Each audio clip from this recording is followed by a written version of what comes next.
Hi, Hello, I'm Denisha. I'm Ashley, And we're just here. Oh yeah!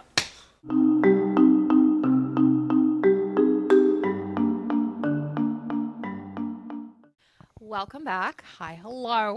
So, welcome to episode 5. Woo, woo, woo, woo, woo. So excited. So proud of us, first of all. This is going to be probably a few parts. I don't want to technically put it into like a however many parts because I don't really know how many it's going to be. But this is going to be part 1 of cursed films, film sets. And I'm pretty excited about the stuff we're going to talk about today.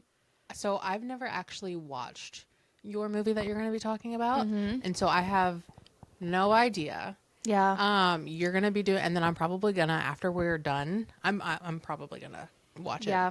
So to be fair, I haven't watched it either. Yeah, but I'm going to have to watch it though, just from everything that I've read about it. It seems very interesting. And yours, I think I've watched it, but I'm going to have to rewatch it because it's been a hot minute. So mine, I've watched it. It's been a while. The second one of the films, because it's a trilogy. Yeah. The second one was my favorite, so that's the one I rewatch. Okay. So is yours based off of all of them or just... It ties into all three, yeah. Okay. A lot of stuff happened on all three. That's interesting because the same thing happened with mine. Because there was like different renditions and I went through everything too. The cursed film I'm going to be talking about today is The Omen. I'm excited. Me too. So, The Omen is a 1976 supernatural horror film directed by Richard Donner and written by David Seltzer, an international co-production of the United Kingdom and the United States. The film's plot follows Damien Thorne, a young child replaced at birth by his father, unbeknownst to his wife, after their biological child dies shortly after birth. How he did that, I have no freaking clue. I'm gonna have to watch the movie and figure that out. I was gonna say, I didn't know that. I just thought it was their child that was the Antichrist. I didn't realize it was a switch situation. He got switched because I guess their biological child died, and then the dad switched him out for another kid. And as a series of mysterious events and violent deaths occur around the family, and Damien enters childhood, they come to learn he is in fact the prophesized Antichrist. Creepy. Very creepy. So this film was released in theaters by the 20th Century Fox in June of 1976. The movie received mixed reviews from the critics, but was a commercial success, grossing over $60 million at the U.S. box office and becoming one of the highest grossing films of 1976. That's a lot, 1976. Yeah. Oh my gosh. I'm honestly surprised I have not watched this movie yet. Dad has watched this movie. You've probably watched it. You just probably don't remember. Yeah, it has to have been a good while if I did, because I really don't remember it. Aside from the success of this film, there was indeed a very dark side to it. The set of the 1976 horror film The Omen was surrounded by a number of strange and tragic events, which led to the film being called one of the most cursed movies/movie sets of all time. The production of The Omen was so plagued by strange and tragic events that a documentary called The Curse of the Omen was made. The Omen curse began in September of 1975. Lead actor Gregory Peck was flying to London, and during the flight, lightning struck his plane. Macy Newfield, the film's executive producer, was on a plane to Los Angeles that was also struck by lightning. That is twice that this has happened in just 2 weeks. Harvey Bernard, the producer, was almost struck by lightning while filming in Rome. To me, that is more than just a coincidence. Yeah, that would have been 3 times. In 2 weeks, 3 people from the film had an instance with lightning. So speaking of planes, the aforementioned lightning strike was only the first plane-related tragedy connected to The Omen's filming. The planned filming of an action scene for The Omen was delayed. This meant that Peck was not needed on the set, so a private jet that the crew was going to charter to bring in Peck was not necessary. The next day, chilling news arrived to the entire cast and crew. According to the cited CBS News article, the plane that they had intended to book hit a flock of birds and crashed. Yeah.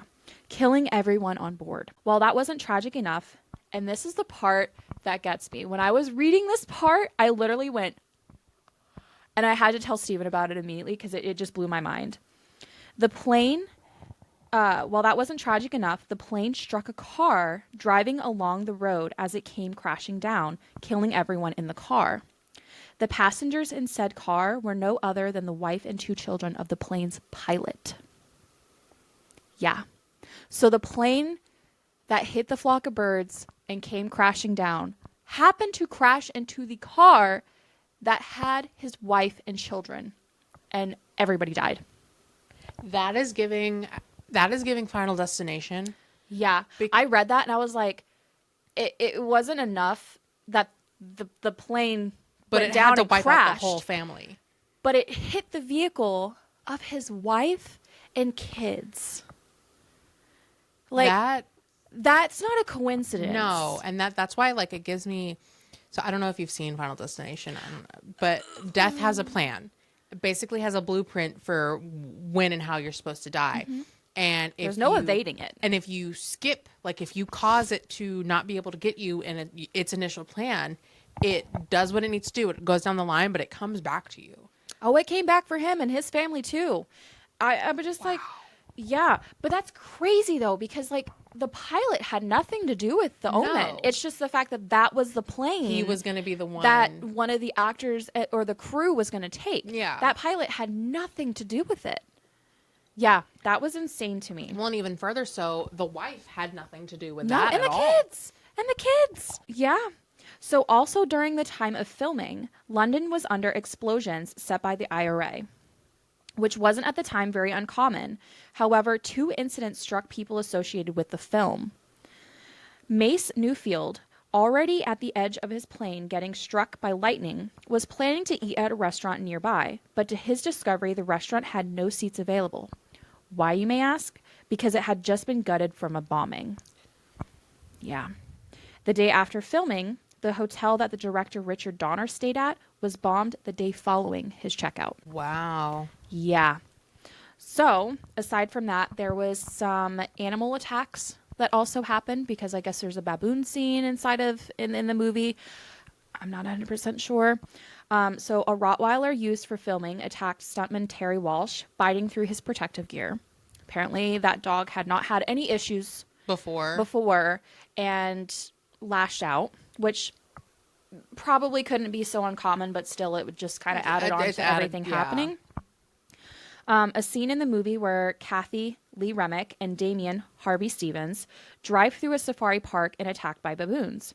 It's really in capturing their true reactions due to the fact that the baboons, that the baboons were actually extremely vicious. So Lee's reaction in the film was actual genuine terror. A Windsor zookeeper, or zoo worker, was killed by a big cat the day after filming that baboon scene, because I'm assuming they filmed that in the zoo, and so one of the workers happened to be killed by a big cat the day after filming a scene for the Omen.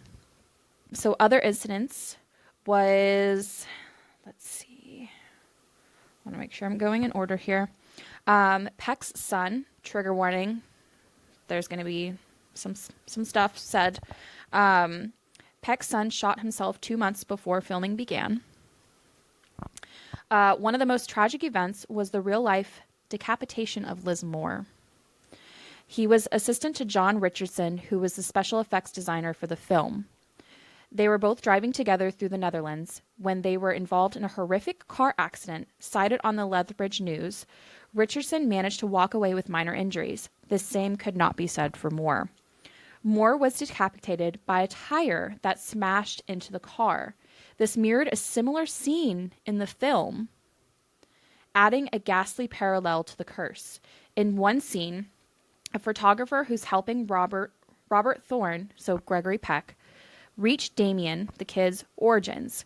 Keith Jennings is killed when he is decapitated by a sheet of glass that happens to fall off of a construction vehicle while driving. And, if that wasn't weird enough, the accident involving Liz Moore happened on August 13th, 1976, on a Friday. So Friday the 13th. By a road sign that indicated it was 66.6 kilometers away from the town of Omen. Yeah. Lots of crazy stuff. Not coincidences, in my personal opinion. Yep. Sheesh. Yeah. So they say the curse of the original The Omen still lingers around to this day. There have been additional incidents recently had in 2005 while filming a documentary about the Omen curse. Producer Alan Tyler said that 2 different camera crews in 2 separate locations had the exact same technical difficulties with the footage that they filmed. In 2006, the remake of the film experienced 2 separate incidents. I really don't know how to pronounce this last name. Postlethwaite's, I don't know, brother who allegedly died unexpectedly after being dealt 3 sixes in a game of poker. The footage of Liev Schreiber finds the devil's birthmark on Damien, some 13,500 feet of film, becomes inexplicably destroyed while being processed. Then, the prequel, The First Omen, so this is 3 different films, mind you. The Omen, the documentary of the curse, and then the prequel, The First Omen, all have stuff happening. What? Prequel. I can't speak today. Prequel. So, Prequel. So, and the prequel. Prequel. I'm saying this wrong. You're saying it right, but it's just because you're prequel. Because you're putting an emphasis on quill. Prequel. I can't. It's fine. Prequel. I'm just being obnoxious. You're making me insecure now. You're doing great, sweetie. Thanks. Okay. And also the prequel, The First Omen. Got it that time. Cool beans. All right. So supposedly one day the director was feeling off while filming a scene in Piazza, only to learn from one of the production crew that the circumference of the piazza was indeed 3 sixes in a row. Yep. I put that because I was getting tired of putting... Yeah. This could be chalked up to the crew members seizing an opportunity to mess with the director's head, but... Yeah, there's still considering a lot. the track record of The Omen, I really don't think so. No. And lastly, during an interview with the Yahoo Movies United Kingdom, Neil Tigerfree, the servant actress who plays the lead role of Margaret in the film, recounted a creepy incident. She stated, "I was staring at Ralph's necklace one day. Ralph Ineson, who plays Father Brennan, he had a crucifix on. We had just done a possession scene, so tensions were already high. I was locked in a gaze at his neck, at his crucifix, and I promise you, it just snapped in half. This crucifix and just fell off of his neck." She also proceeded to mention that there were many more stories like that one. So, aside from not watching the movie, which I need to, that is a lot of stuff that happened in that movie. Or not in the movie, but just happened surrounding the film and the people filming that were involved, whether directly or indirectly. And I'm sure there was more that had happened. That's just everything that I could find doing research on it. But that's crazy. I would not want to be working. No. I would not want to be working with a film knowing that is one of the most cursed film sets or films in absolutely history. Not. No. Well, that's like, oh my goodness. The one that got me the most was the plane crash. I don't understand how that that's I don't know. My brain It's can't, definitely not a coincidence. No, that's for my sure. brain can't wrap around that at all. No. Goodness me. If any of you guys have seen The Omen, let us know what you think about it. Yeah, is it worth a watch? Yeah. So the film I'm going to be talking about is The Poltergeist. And now I have seen this one. Again, it is a trilogy, so I'm going to kind of talk about things that happened across all 3 films. Okay. But a little bit of backstory on The Poltergeist. If you don't know, hello, go back there. Thank you very much. She said, give the things. Struggling. So The Poltergeist was released in 1982, and it's a combination of a daughter who can communicate with spirits, a backyard turns into a swimming pool that is filled with skeletons, and a demon in a closet. All right. That's kind of like the gist. Yeah. We follow the story of the Freelings who begin to experience the paranormal when their daughter is abducted by the spirits in the closet. Oh, I forgot about But the movie has some real life eerie stories to tell. Most notably, one that many people are familiar with is that Jo Beth Williams, who plays Diane Freeling, the mom, the first 2 times in the film, claims that the producer Steven Spielberg insisted on using real human remains on the set as props in an attempt to save money since they were cheaper than the plastic ones. So why you gotta do that? Well, and these, of course, because I think at the time plastic ones weren't really common. Yeah, I guess. But these also weren't just like skeletons that they dug up. These were medical. So they were clean. Yeah, they were clean. I don't they know. were like, Still... I mean, I wouldn't want to. How many? Good luck picking them up with one hand. He's such a chonk. You want to comment? No comments from the peanut gallery? Yeah, these, of course. Okay, he's good. Okay. He's good. These, of course, were not decaying bodies. Bodies. Body, yada, yada, yada, yada, yada, yada, yada. Anyway, these were medical skeletons, although it's still very creepy. Yeah. She also reported that she once stayed in a home where the bed seemed to be shaking, only to be later told by the homeowners that it was caused by ghosts. Oh, so the main actress stayed in a home that was haunted. Yeah. Oh. Well, she's just getting in character. She would come home to find her paintings and wall hangings all askew.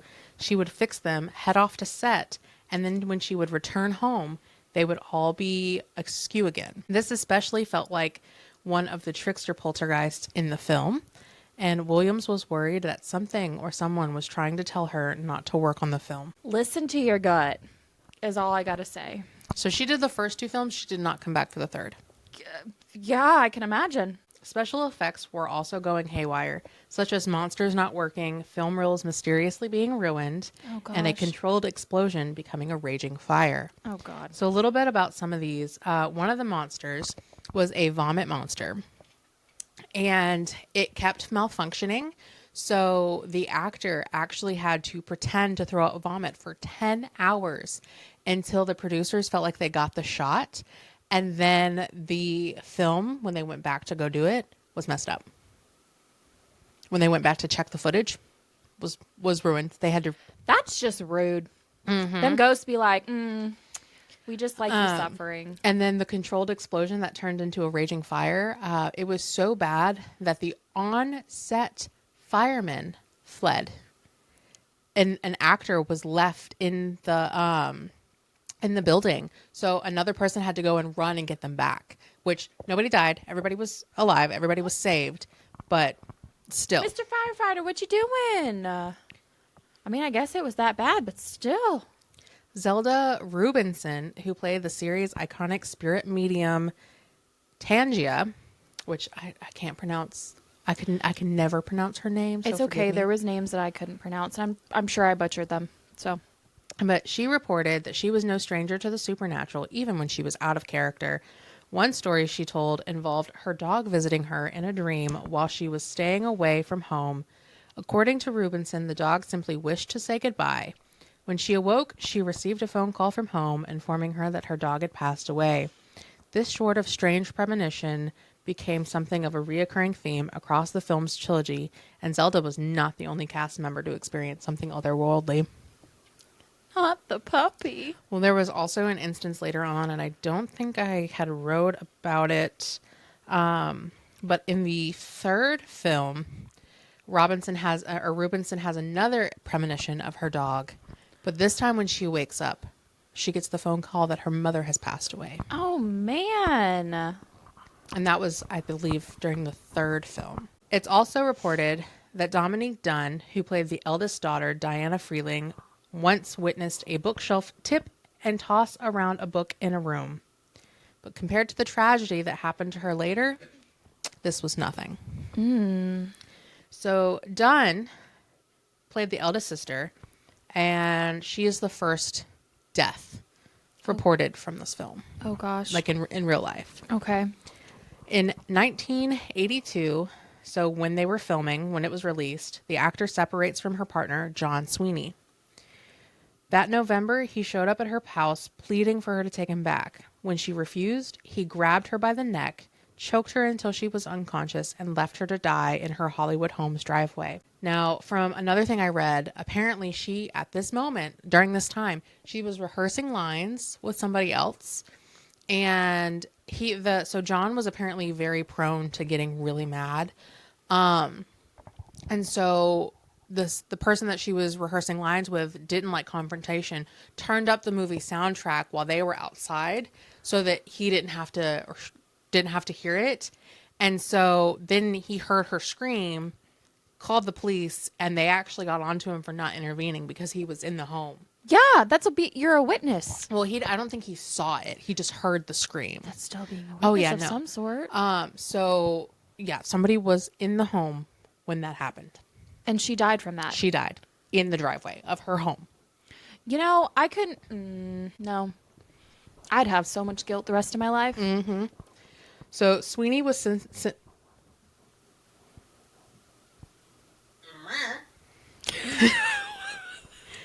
Sweeney was sentenced to 6.5 years in prison, but he was released. What is going on? I don't know. Prequel. He was released after 3 years and 7 months. So he only did half of his time in prison, and then he got released. After murdering someone. Just because she didn't want to take him back. Yeah. Wow. Yep. So another death that is notable to the films, and this one's a sad one. This is the little girl who's iconic for the "They're here" line. The little blonde girl. Mm-hmm. Oh, okay. Heather O'Rourke played the youngest daughter, Carol Ann. She's also the focal point of the film. She's the one who gets abducted. Only 6 years old when the first Poltergeist movie was released, to give you an idea. Yeah. She captivated audience with her stark blonde hair, doll-like appearance, and big, inquisitive eyes, which is very true. She's a very beautiful girl. In 1987, she was misdiagnosed with Crohn's disease. The following year, she fell ill again, and her symptoms were casually attributed to the flu. A day later, she collapsed and suffered cardiac arrest. After being airlifted to a children's hospital in San Diego, she died during an operation to correct a bowel obstruction. It was later believed that she had been suffering from congenital intestinal abnormalities. I can see where they got the Crohn's disease, though. You said this was in the 80s, though? Oh, no, 1987, yeah. Her mom actually said that she recalled seeing her appear saying goodbye. She said, "I'm not coming back." In like a dream, Mm-hmm. or it says how old was she when she died?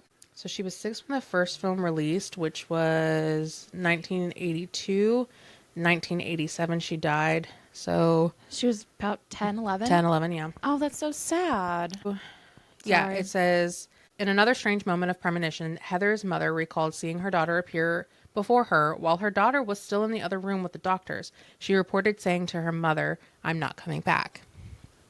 I would have a whole mental breakdown. Mm-hmm. That's so sad. Poltergeist 3, which is the final movie, was released 4 months after her death. Like that's how quickly she went. Wow. Oh, they already did all the recordings for she it. was done. Everything was wrapped. Oh, that's so sad. So like by the time the movie came out, she wasn't able to she didn't get to see it.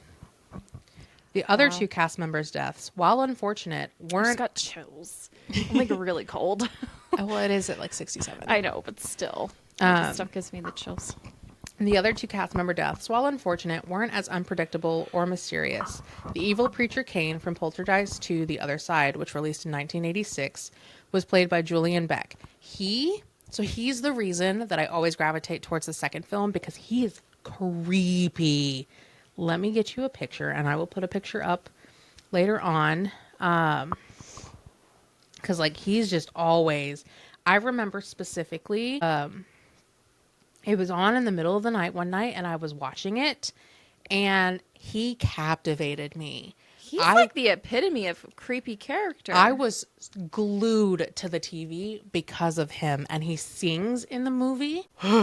Like, he's just all over creepy. He had me hooked and gripped. Like, he played his character so well. So well. But he passed away when he had been diagnosed with stomach cancer. What is it with the gastrointestinal stuff? I don't know. I have no idea. The little girl died from that. It took his life soon after he finished the second film. The same film was met with further tragedy after Will Sampson, who played Taylor, the Native American shaman, died in 1987. Homeboy's a traveler. Right? Time traveler. He was undergoing a heart and lung transplant, which had a very slim survival rate. Oh my gosh. Yeah. So an interesting thing about Will Sampson, though, is he was actually, not only did he play a shaman, but he was a shaman. He was an actual medicine man, and he performed a legitimate exorcism on the set. So when the film's finale was being filmed, it takes place in a cave. It's really tight, cramped, creepy, and it was causing actors to scratch their heads and lighting rigs to topple over. Craig Nielsen, who was one of the main characters, had complained about the eerie and unsettling vibe of the cave to Sampson. When Sampson had taken a look, he experienced an unsettling negative energy, and he decided that it was coming from the skeletons that were the prop skeletons. But they weren't actually prop skeletons, as we know. They were real human remains. Did all of them know that they were human remains before they... No. It was this that uncovered the fact that it was human remains. I'd be... So, Sampson, who decided it was coming from the prop skeletons, this is when they learn that some of these props were actually human remains and that they had been used to deepen the film's realism. Sampson asked if he could exorcise the set, and after being given permission, Nelson had reported that the production issues immediately stopped. Well, does it say like approximately how many skeletons they used? Mm-mm. But it was like a pool full, wasn't it? So there was a pool full. So I mean, I'd say minimum at least 10. Yeah, minimum 10. Well, just imagine. I mean, like, how many things could have been attached to those? Mm-hmm. And then you bring that on set, and there's all the emotions are already in like a tense state. A tense state for just what they're filming. So, and then the one last instance I want to talk about, because you had talked about lightning. Yeah. One of the alleged incidents was a lightning strike that injured the author of the film's novel, James Caan. While filming, the author of the film's novelization, James Caan, was injured after a lightning struck his trailer, causing the air conditioning unit to explode, fly across the room, and hit him, causing damage to his lower back. Dang. On the first day of shooting, the film came back blank at the end of the day. So everything that they recorded that day was just gone. They should have taken that as a sign. But as we find out, they ignore the signs. Always. Oh, and so apparently in this article, Steven Spielberg actually said, "In my innocence and naivety, I assumed that these were not real skeletons. I assumed that they were prop skeletons made out of plastic or rubber. I found out, as the crew did, that they were using real skeletons because it's too far expensive to make fake ones out of rubber." So even Steven Spielberg apparently didn't know. And he was the producer. So who got the props? Probably the prop crew. So it was probably a PA. Ooh. No. Dang. And that is the curse of the Poltergeist. Jeez. Yeah. I don't think I could ever be an actor for a horror film or well, like a paranormal film. Mm. Just with everything that's tied to them. A lot of them now have like real experts or preachers and priests and exorcism experts and stuff like that. And a lot of people have Latin experts, especially if it's going to be something with paranormal. Yeah. Because you don't want to accidentally do the wrong thing. Yeah. And bring the wrong thing. Oh, no. Yep.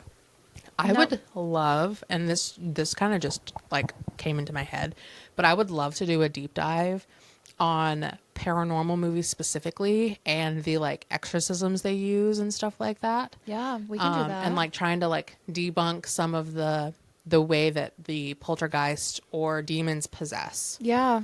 I think that would be interesting. That would be interesting. See what's more real and what's more they just kind of movie dramatization. Just made up. Oof. That's some scary stuff. Yeah. I couldn't imagine And it's one of those things too where you're contracted in, so like you can't just peace out, Girl Scout. No. Like you're in it. Unless your butt gets fired, but you're stuck. Jeez. Well, good on that lady who by the third one she was like, she was nah. done. Well, because Like, I I'm think dipping. so. The third one is also though I think it did the worst in the box office. So it's kind of one of those things where like the first one was really really good, and then it just slowly started to taper off, and she had no interest. In fact, the only person who reoccurred besides the little girl was Zelda Rubinson. Yeah, because the little girl died, the older man died. The little girl, the creepy Kane, the shaman, and then the older sister. 4 cast deaths. Before the third film. Mm-hmm. Wow. Yeah, because just with the second one alone, the little girl died, I guess, after the second one, before the third came out, because she was still in the third, but then the older gentleman died during the second one, and yeah, that would be too much happening for me to be comfortable. Yeah, coming back. Yeah. Well, and I think that's part of the reason why the original mother did not come back, because so the elder daughter died, and then both of the men died at the end of the second film. Mm-hmm. So there were 3 deaths at that point in time. Wow. And it was 2 of them were closer to her age because they were the men. Well, not to mention too, like the ones who died seemed to die from internal gastrointestinal, abdominal, cancer, lung transplant, like internal stuff that happened. Because I don't know, like you would think that you would hear like, oh, they died from natural causes or heart attack, hit or involved in a car accident or something like that. But fire, like a tragedy. But they all had something internal health issues. Mm-hmm. Oh, I wonder. That makes you wonder too, like how long they had those going on, or if it was just stuff that came about during the film. Well, so for Julian Beck, he had been diagnosed beforehand. So whenever it was like, they knew it was coming. So that one was something that was expected. Yeah. As unfortunate as it was. Yeah. But for, I think Samson, it was slim survival rates, but still not something that you're going to expect. For Heather, the little girl, she was misdiagnosed. So they were treating her completely incorrectly for what she needed. Yeah. And she actually died of septic shock. Like that's what. Well, because she had the obstruction. Mm-hmm. Yeah. And then for the elder daughter, unfortunately for her, it was a brutal murder rather than. So she was really the only one who died from something that wasn't like health related. Yeah. But still, that's such a terrible way to die too. Just because, yeah, I have no words, especially because somebody who she was rehearsing with could have saved her life. Yeah. It makes you really sit there and like put into perspective like how much stuff actually happens with all these movies that have such high like intense emotions and scenes and paranormal and horror and everything like that. Well, that has to be some form of manifestation with those things. Could be. Well, it's also like, look at method acting, where they like really go into their role. Yeah. And like they become the character. Yeah. And so like if you think about it, if you're becoming a serial killer, because we get the true crime documentaries or like the dramatizations and stuff like that, you take on that person's life and energy. Well, because they're having to sit there and put on that facade for months, years, however long it takes them to film that movie. That can really mess with people. Well, no wonder why there's a lot of actors and actresses that have a lot of problems. Issues. Yeah. Jeez. It'd be crazy. I couldn't be an actor. I feel like just in general, there's just like a whole dark side of of all acting and stuff, just because your mental state just has to be in such a. Mm-hmm. Well, and that's something all the different characters that these people have to be, and let alone I can barely tolerate just me, like myself. And how I am normally, I could not imagine having to sit there and pretend to be all these different people. Yeah. I would have started having an identity crisis. Oh, yeah, absolutely. I can barely handle myself. You expect me to take on this other person.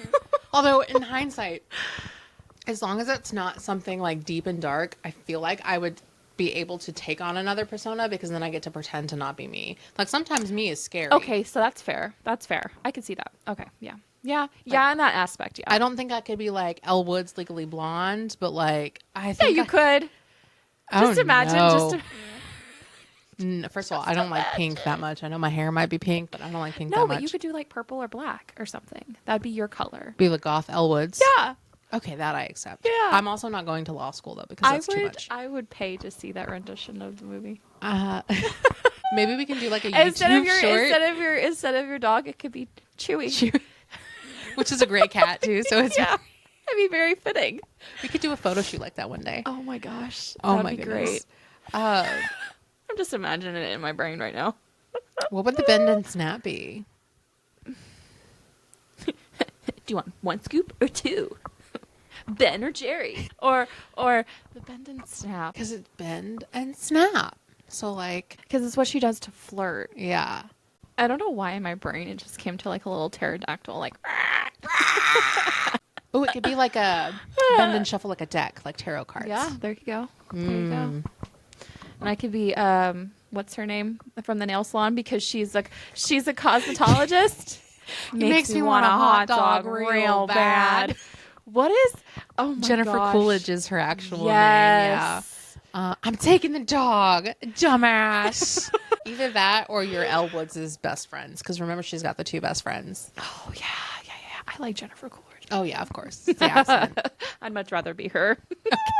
Well, maybe one day we'll do a photo shoot. That would be awesome. Oh my goodness. So happen. Marking our words with this video. It'll happen. Goth Elwoods. Jesus. Goth Elwoods. Either that or make her a scene kid. Heck yeah. Yeah, do the big teased hair. Yes. Because she would have a crown. Okay. It's gonna have to happen now. Pink tutu. I'll do a scene kid in pink. Okay, we can do that. Okay. We'll make that happen at some point. Oh God, I'm scared. Anyway, thank you guys for coming into episode 5. Yes. We do have a little bit of a special this week. So we usually only upload, our videos on Wednesday. Mm-hmm. However, since we have Valentine's Day that'll be on the episode's release this week, you are going to get another episode bonus on Valentine's Day where we are going to discuss the Ken and Barbie killers. I am really excited. Me too. I am familiar with this situation. I am definitely going to have to re-up myself because I usually just watch, there's one specific documentary. I will give you my Max information too if you need it so that you can watch that. Yeah. But yeah, we'll be discussing them. It's going to be a joint topic where we both talk about it. And I'm really excited to bring in our first official true crime episode. Yes, I'm excited too. So you'll have to be sure to tune in. And until then, we will see you next time. Bye, guys. Bye.